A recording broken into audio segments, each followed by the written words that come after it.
It's time for us to investigate the mystery of Shatranj as presented in the Book of Kings. In episode 2, we had a glimpse of how the game was presented and gifted to Kasra, the king of Iran, as part of annual taxes and tribunes from Raj, the king of India, due to a very toxic geopolitical relation.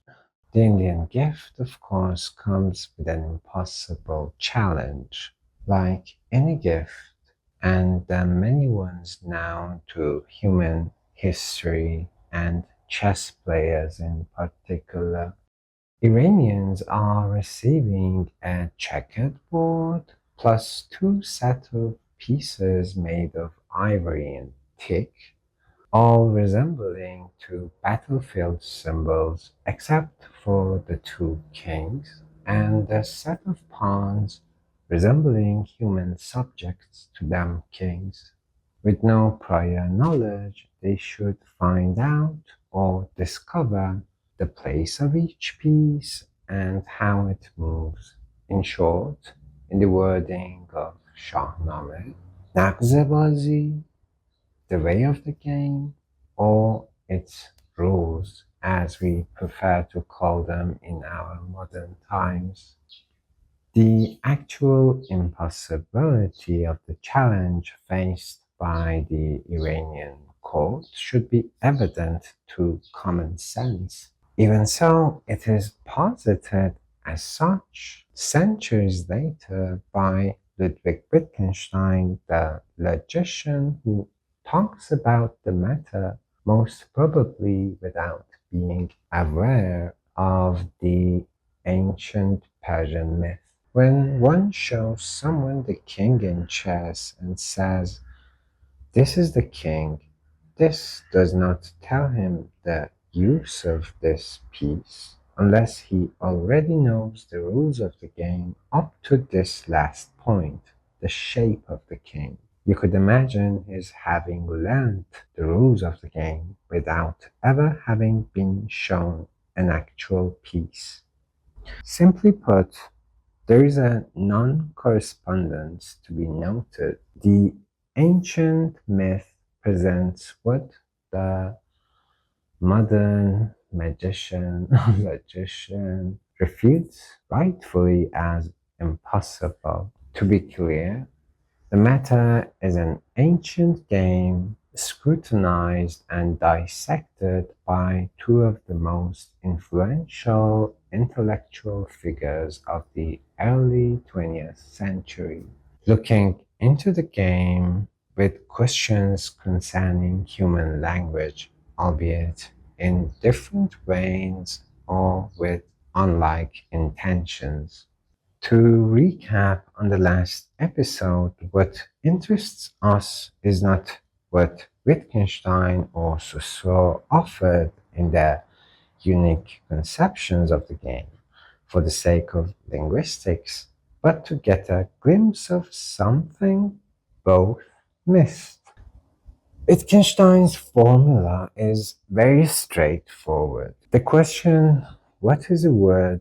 is analogous to the question, "What is a piece in chess?" We could reformulate the same in Saussurean terms. The question of the value of a word corresponds with the question of the value of a chess piece. To play with both formulations, the question of a word's status and value depends upon understanding the status of one invaluable piece in chess, which functions more like a sign than a word.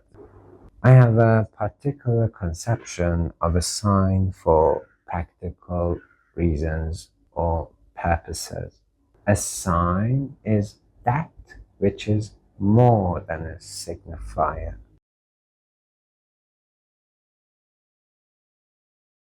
Value, in its precise sense of the concept in structural linguistics, is not a direct result of signification, but a secondary construct built through the collapse of signification as a continuum, which paradoxically is built on difference.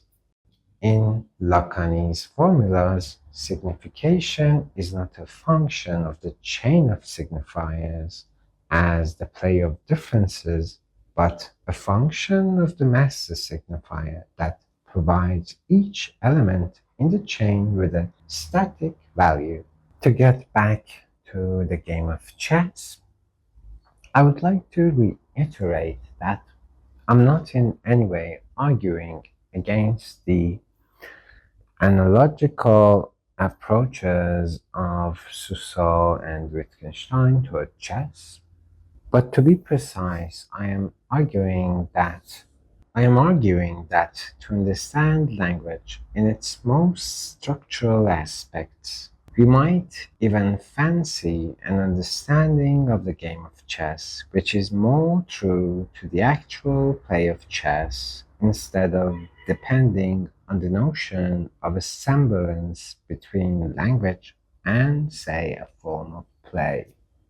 To give the analogies a twist, I am even tempted to compare the play of chess in its most complex forms achieved by modern players of the 20th century, and even more interestingly so, in how the game is played by 21st century machines with the writing of early modernist writers like Yeats, Beckett, Woolf, and maybe the early Joyce before the foreclosure of the master signifier in Ulysses. To give you a sense of the seriousness of the matter, I would say that I take Wittgenstein most seriously when he says the question, what is a word, is analogous to the question, what is a piece in chess. The twist is that we should include the body of a chess player as another piece in the matrix of chess, as the ideal mimicry of human language in its most practical and existential dimensions. We might even say that the mimetic relation of chess with human language is the reason for Saussure and Wittgenstein's passion for the game, and in the same way, for the passion it has provoked over centuries and is still provoking with its seemingly infinite possibility for variant play. It should not be overlooked that the game was also a source of inspiration for the father of psychoanalysis. Freud even compares becoming an analyst to the education required for someone who wants to learn chess. Anyone who hopes to learn the noble game of chess from books will soon discover that only the opening and end games admit of an exhaustive systematic presentation, and that the infinite variety of moves which develop after the opening defy any such description. This gap in instruction can only be filled by a diligent study of games fought out by masters. The rules which can be laid down for the practice of psychoanalytic treatment are subject to similar limitations. So, Lacan's disregard for the game is deeply profound, if you ask me. He tried reading Freud with Saussure, yet didn't care that both really enjoyed a metaphorical use of the game in developing their respective theories.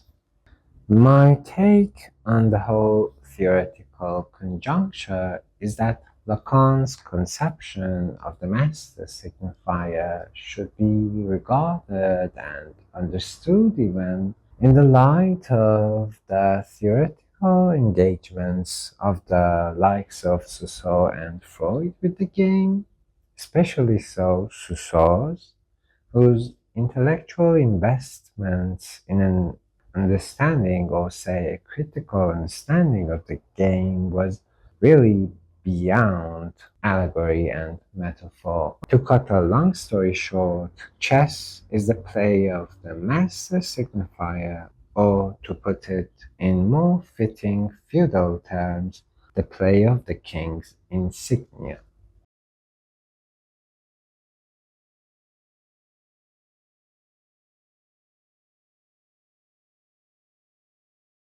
Non-critical historiographies suggest that the game in its historical function was a form of education, mainly on strategy and strategical thinking in matters of war and princehood. The idea is not far-fetched, considering how the game was represented in different mediums and forms of narrative, yet it needs to be critically reevaluated. The story of Shahnama is a very interesting one that suggests the game to be a form of mystic knowledge per se. It is referred to as such in the letter from Raj, the king of India, or the one who toils the most in knowledge, to bring forth the board of Shatranj and try out all they know, so that they fulfill the way of the game. They should know each piece by its name to tell which house it belongs to. They should distinguish the pawn, the elephant, the army, the chariot, the horse, the vizier, the king, and their respective customs. They may prove worthy of such judgment and fulfill the way of the game, and I shall accordingly and with pleasure send the tribute and levy the king decreed. Alas, if none among the noble men of Iran might fulfill this knowledge, all are alien to our wisdom and should revoke any ones whatsoever. And since knowledge of something is superior to a celebration of that something, it is all becoming that we receive tribute and levy from thee. What matters, literally, is the object of the knowledge, since any form of knowledge, mystic or not, is always entwined with and embedded in an object. Now we shall return to Shahnameh and try to make sense of the myth, the mystic knowledge, and its respective object. Our endeavor is more of a translation than an interpretation in an abstract sense of the term. We aim to have a sense of the object represented in and through the myth, sense denoting both meaning and a sensation, maybe a touch of what players experience in a tense game. You should look at how chess players, especially professional masters, bodily shut down during intense games. The perfect example being how Ding Lijian froze in Game 7 against Jan Nepomniachtchi in the 2023 FIDE World Chess Championship. I'm not arguing that the game is exceptional in this manner, yet it provides a perfect example considering that it is known to be a mind game for how a player's body is incorporated in any form of play, inasmuch as the mind is invested in the game. What matters on the chessboard, in the sense of something being materialized in the formal space presented on the board, and also what matters on the same board in the sense of something being significant, is first and foremost a virtual body, if not a body in a purely imaginary form.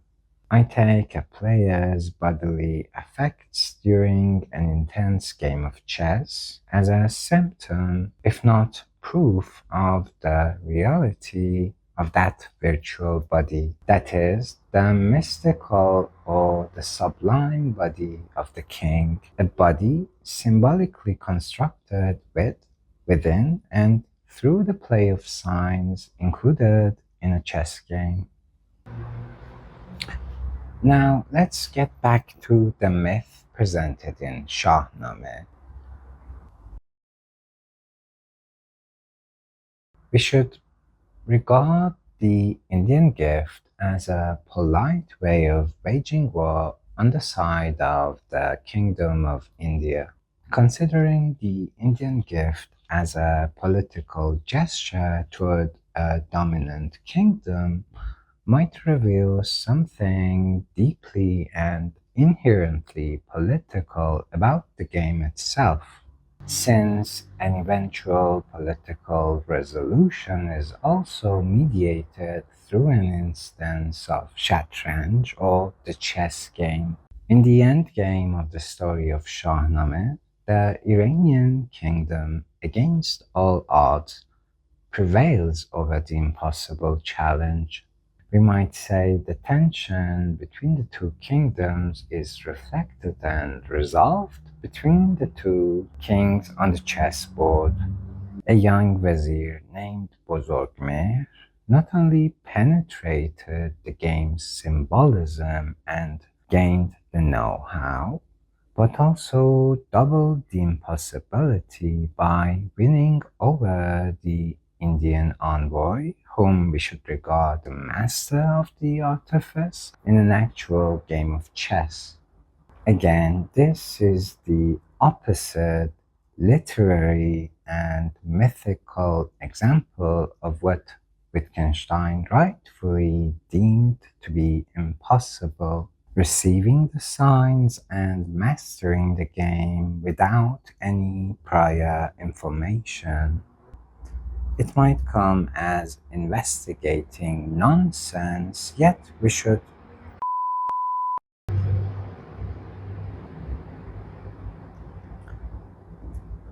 It might come as investigating nonsense, yet we should ask about the nature of the knowledge necessary for the matter. We should read the whole myth as an expression of such knowledge and its respective object, a mystic or a mythical object, yet nonetheless one in its own right. Simply put,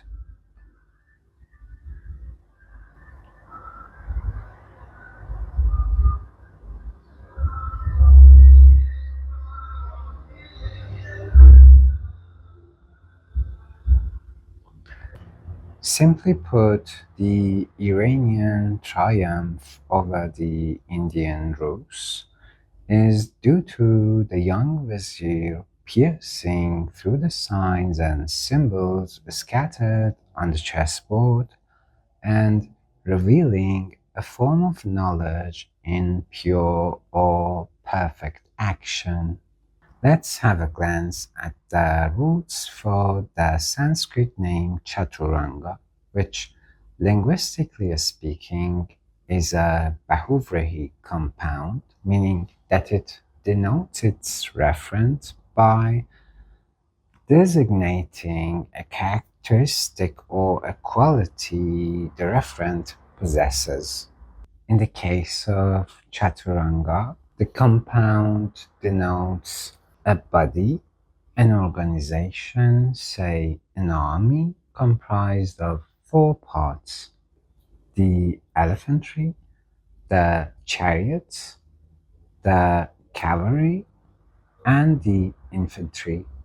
It is crucial to distinguish this notion of an organization of four, or simply put, a quadruple body, from the simple notion of a hierarchical order among four ranks in abstract. which is generally how the Sanskrit name is perceived to convey. Let's say it's a body with an absolute power for organization, or a body with absolute power of organization. In its pre-European form, uniting not only bishops and knights with the peasants, but also uniting and organizing animals and inanimate objects alongside a set of human subjects. The final Persian wording is really peculiar. که دانش به از نام بردار چیز. که دانش به از نام بردار چیز. The complex syntax of the Persian poem is utterly disregarded and consequently simplified in English translations of the text. There are many translations of Shahnama in English, but only two complete ones that are distanced by more than a century. The first by Arthur George Bell and Edward Warner, published in 1905, and the second by Dick Davis, published in 2006.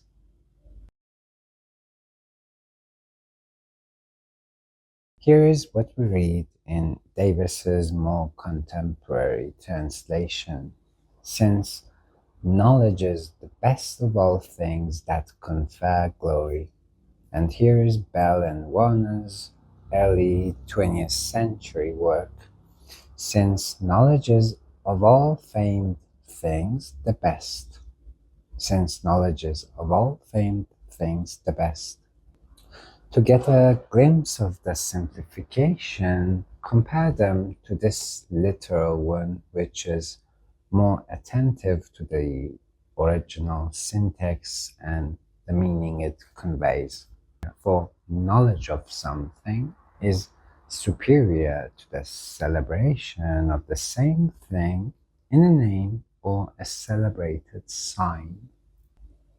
Obviously, the particular knowledge and its respective object are substituted with knowledge in general, revered for knowledge's sake.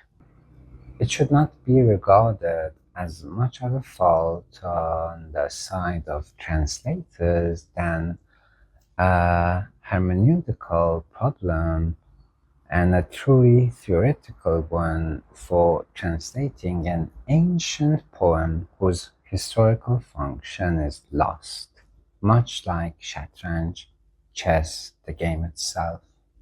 I would like to return to the prevailing wisdom in chess histories. The game is undoubtedly a form of education, a form of knowledge, and, as I would like to call it, a constant ritual in play. Everything revolves around understanding an inclusive exclusion, including the twin kings within the game by excluding the two from the function of sacrifice. We might say the game is constructed in such a way to represent the significance of the insignia with which the twin kings are represented within the game. To reiterate the mystical axiom concluding Roger's message and giving it a formula, it is not the sign, but what is in the sign. Not the name of the king, but what is in the name of the king. To use a Shakespearean formula, we might say, as Juliet would have put it, a king by any other name would yield the same power. The point, both in the myth as its real mystery and enigma, and critically for us, is to make sense of what is in the name of a king. It should be noted that the myth we read in Shahnama is much older than the epic itself. It is said to return to a book called Shatranj Namak, Book of Shatranj, supposedly a treatise on the game from the Sassanid period. The exact source for early 20th century scholars who propose another etymology for the term checkmate.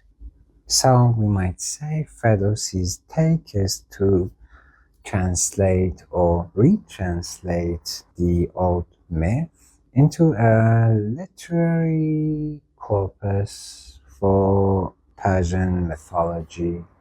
We shall discuss the peculiarities of the literary tradition, but for now we should focus on the myth.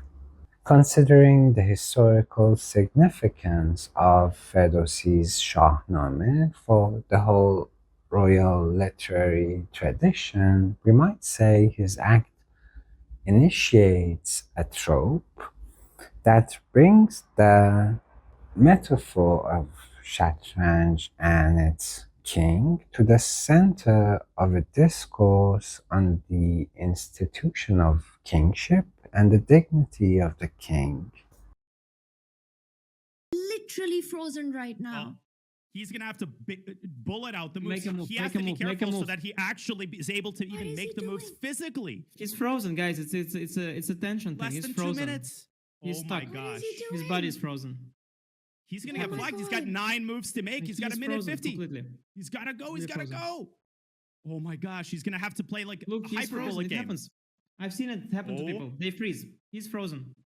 It Yeah, happens Showing just sometimes. say something. A play minute one move. 40. He's not even close Oh to my moving.